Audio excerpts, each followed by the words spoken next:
the Widen the Bridge podcast, which is our newest way to widen the bridge here at Spiritual Care Network. And today it's going to be Eric Ayles and I. We're going to just sit around and have a conversation, which that's what a podcast is, and that's what we're here for, just to invite people in and into the world of the Spiritual Care Network and learn some history, talk about relevant topics, and have some of our corporate members come on and share a little bit about their story. But today's our first episode, so it's exciting stuff, huh, Eric? It is. And I've had many people ask me, what's the history behind the Spiritual Care Network? And how did you get involved in this? So we've been wanting to do this for a long time, and I appreciate Jason taking the ball and running with it and being our podcast king. I don't know if you call it the king, but I'll tell you what, I enjoy listening to and being on, and of course this one's going to be via Zoom. And those of us who work from home and are Zoom, what do they call it? Zoom literate. We it's like a second, almost like having a conversation in person. So yeah, Eric, I've always wondered about the history and when did the Spiritual Care Network start and kind of in the beginnings, what launched this thing? Well, thanks for asking. Yes. So we actually started the first Spiritual Care Network group in 2012. It actually started in Fort Worth. It was called the Tarrant County Spiritual Care Network. And it's basically a bunch of people got together, started a networking group to bridge the gap between mental health and the faith community. So it was a lot of social services, counselors, people that work at addiction treatment centers or mental health hospitals, and pastors and recovery group leaders from the churches and Christian counselors that were in the churches. So they all came together, started meeting and having speakers once a month. At the time, I was actually working for an addiction treatment center in the Dallas area. Um, and I loved it. I loved going over to the meetings. It was a great experience every month, and I really looked forward to it. So I asked Dr. Luke, the the coordinator and the founder of the original group, and I said, "Hey, can we start one in Dallas? This is really cool. I love this concept." So we did. We started one at Lovers Lane Methodist Church in the 12-step ministry there at the time, and it grew. We actually did a few conferences for faith leaders in the Dallas area. And then I relocated in 2000, let's see, 16 down to Houston. And we started the one in the Woodlands, North Houston. And it kept growing. When I would go to conferences or meetings or talking to people out of the area, um, I heard so often, we need that. We need that in our communities. We need to bridge that gap to mental health and faith.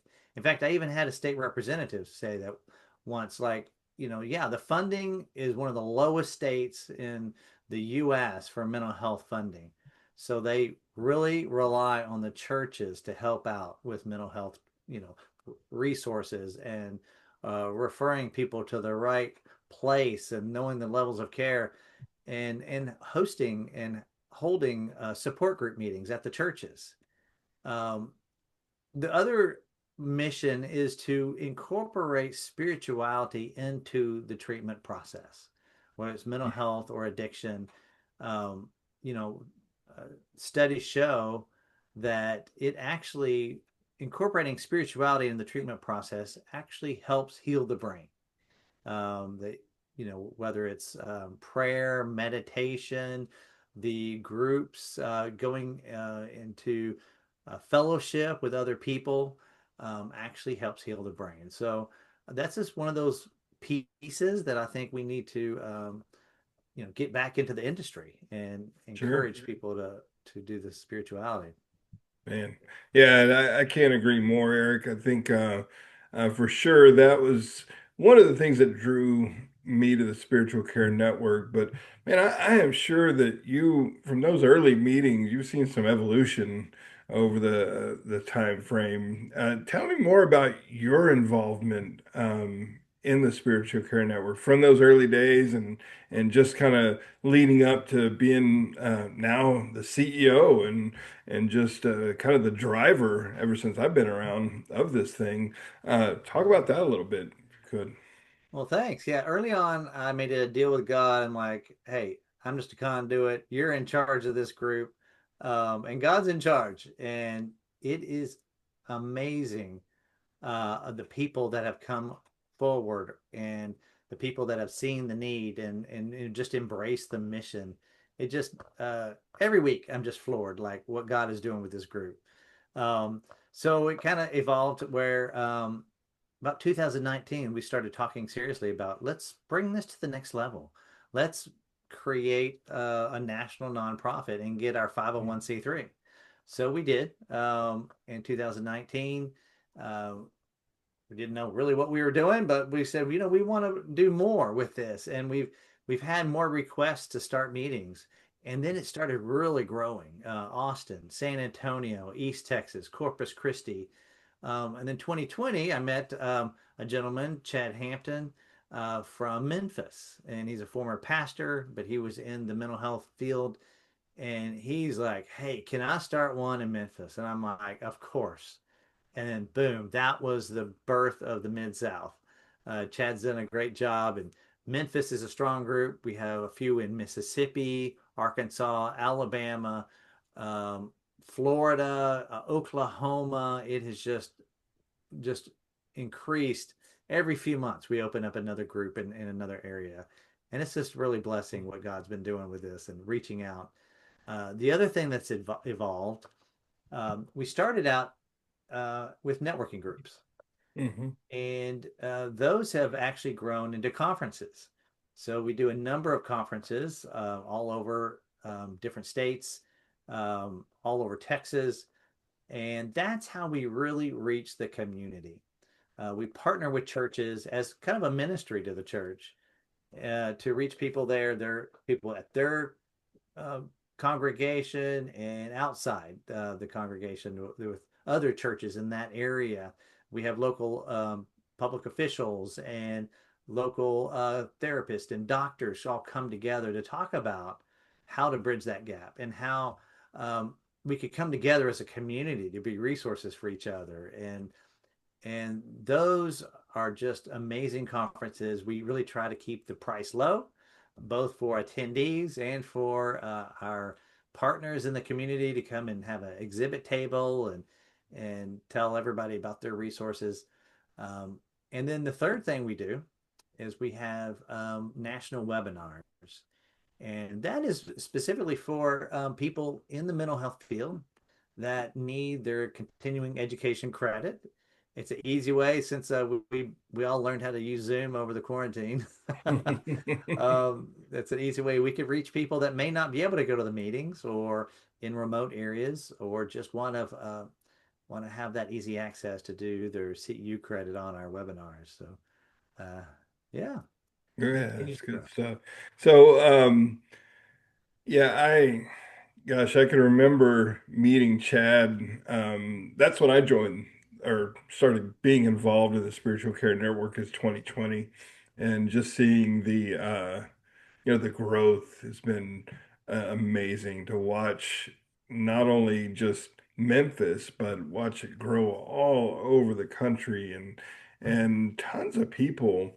I've seen just the energy. Like we were talking to what was it, Stacy the other day, and just the energy you could feel was palpable on these some of these newer locations because there's nothing like it. You're absolutely right. There's lots of networking groups and professional associations and different places to meet folks, but you'd be hard stretched to find anything like the Spiritual Care Network.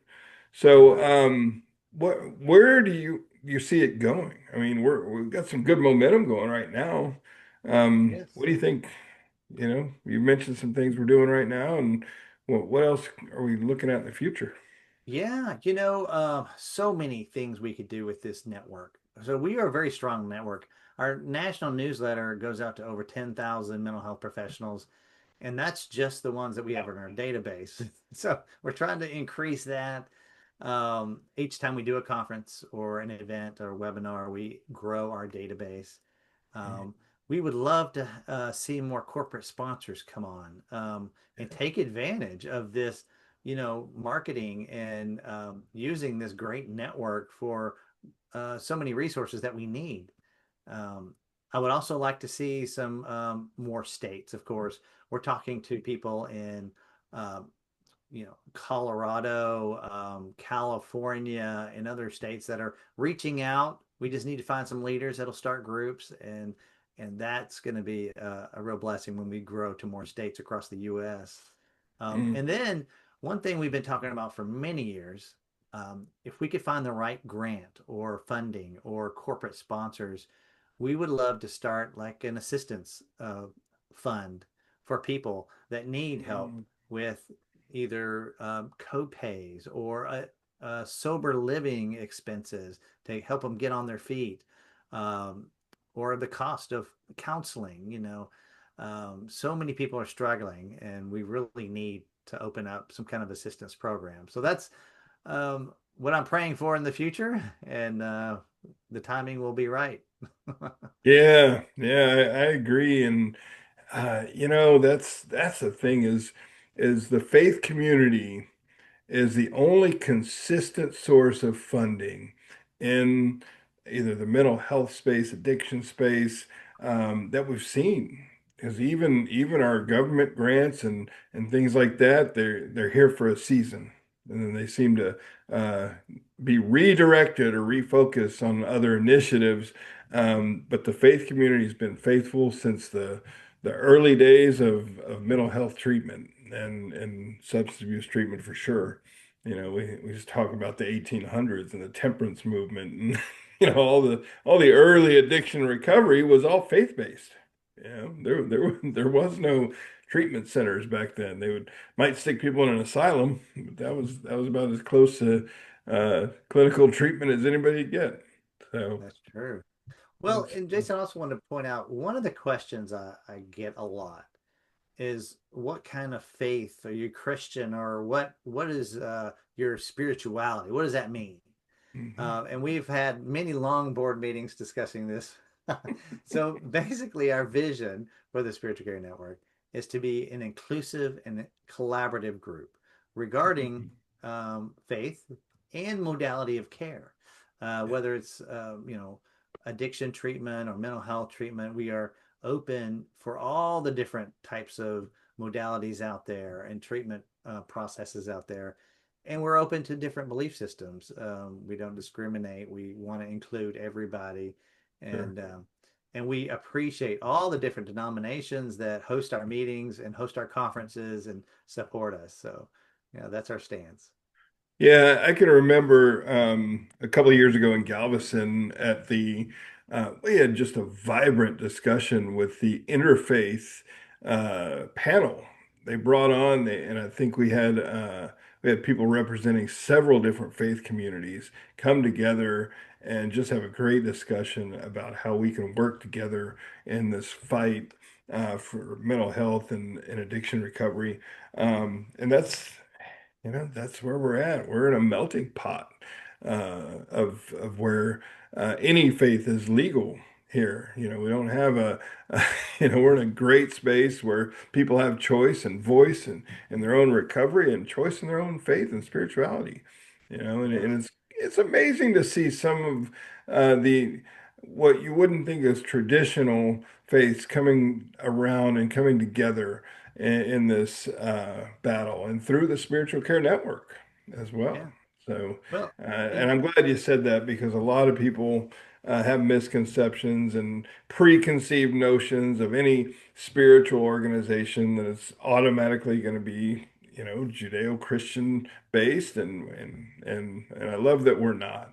I love that yeah, we're inclusive. And it's like the old bumper stickers that say coexist, and they had all the different faith logos on there. I used to love that and be able to coexist with one another. And, yeah. and Well, you the know, main point is like people are struggling in the pews next to us, Mhm. in the church, or our neighbors. are struggling with mental health, and suicide rates are high. The overdose rates are crazy high.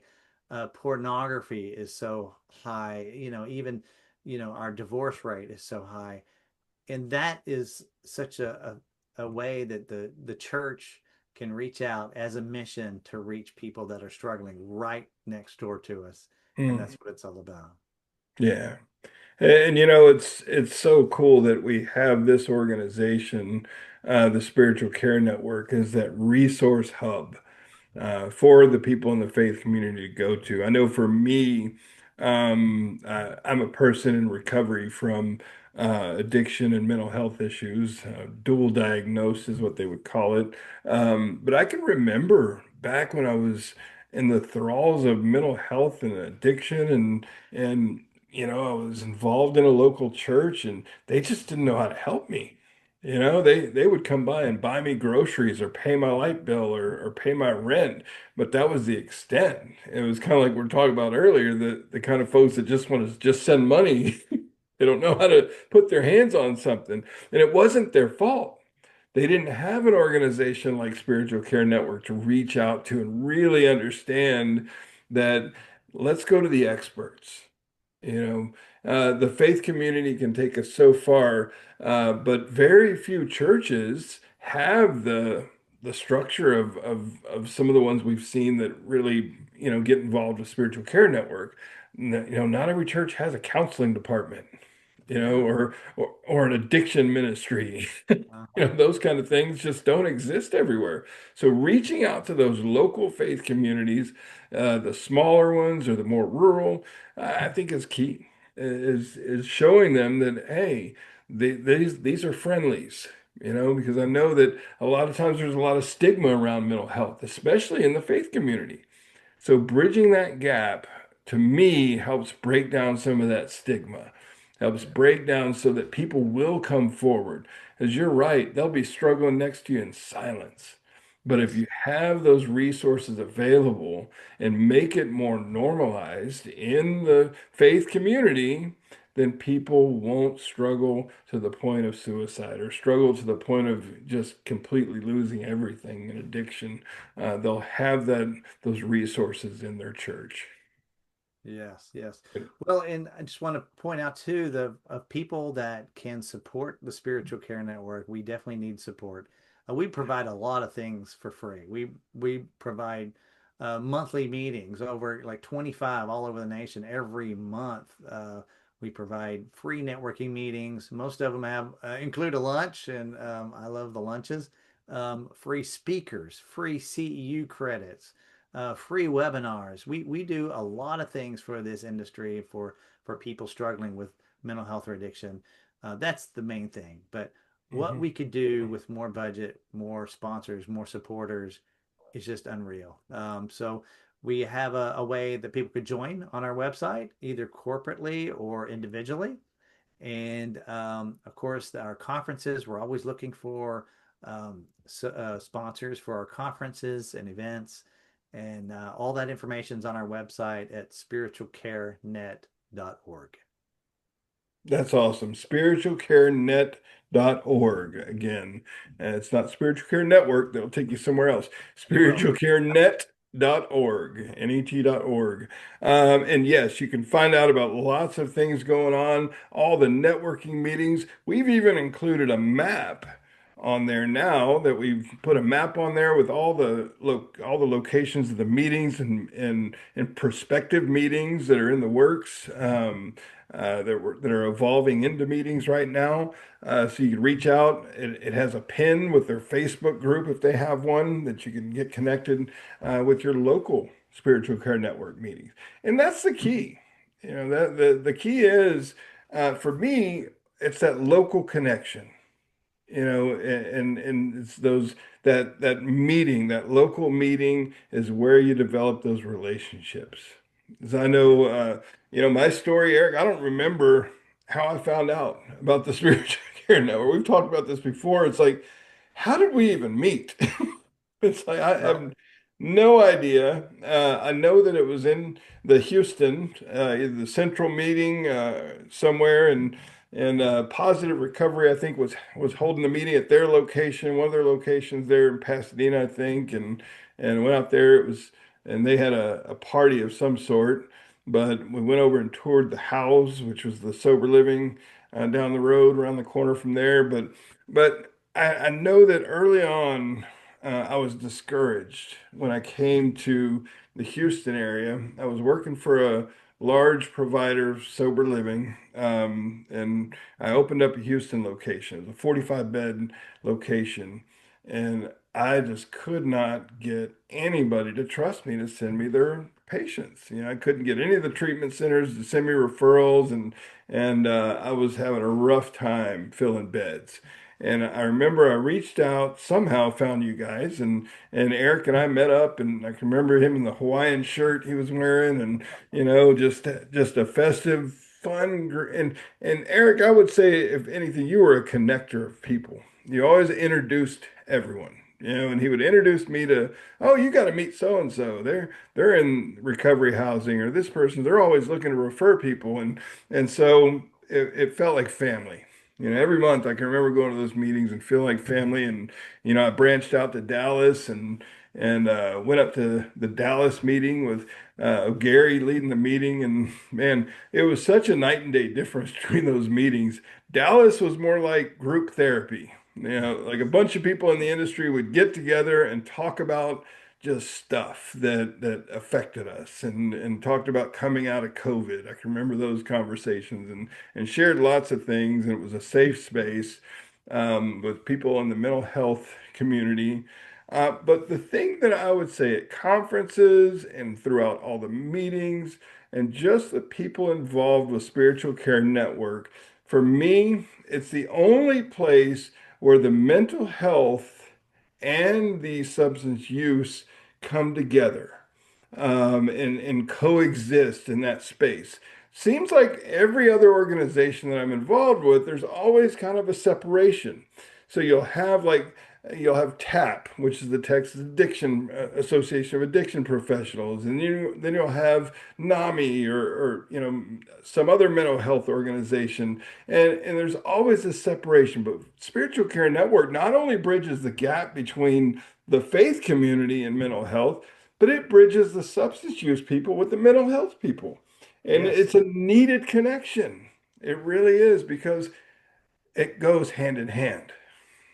yes. And that's what I found to be one of the unique things about Spiritual Care Network. And, I hung out long enough as a provider, sober living, and then later I became the director of the NAR affiliate in Texas. We call the Texas Recovery Oriented Housing Network.